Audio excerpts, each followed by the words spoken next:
নমস্কার, আপনারা দেখছেন ট্রাভেল নিউজ বাংলা সংবাদ ভ্রমণ বিনোদন সারাক্ষণ, সাথে আমি জবা। ইকোপার্ক গেটের সামনে ভয়াবহ সড়ক দুর্ঘটনা, ডিভাইডার পেরিয়ে জখম 7।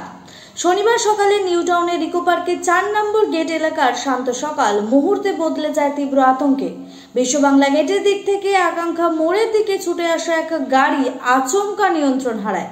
প্রথম ধাক্কায় সেটি রাস্তার মাঝের ডিভাইডারে উঠে যায়, কিন্তু সেখানেও না থেমে ডিভাইডার টপকে পাশের অ্যাপ্রোচ রোডে ঢুকে পড়ে। সেই সময় বাস স্টপের কাছে দাঁড়িয়ে থাকা কয়েকজন পথচারী ও এক বাইক আরোহী এক মারাত্মক আঘাতে আহত হন। সংঘর্ষে বাইক আরোহী রাস্তায় ছিটকে পড়েন, পাশাপাশি এক মহিলা সহ আরো 6 জন গুরুতর জখম হন।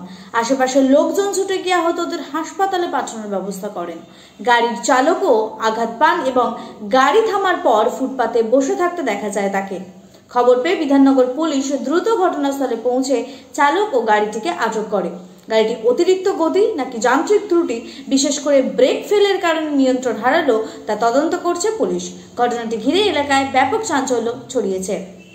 এখনের জন্য এই পর্যন্ত। আরো বিস্তারিত খবর জানতে চোখ রাখুন ট্রাভেল নিউজ বাংলার পর্দায়। ট্রাভেল নিউজ, সংবাদ ভ্রমণ বিনোদন সারাক্ষণ।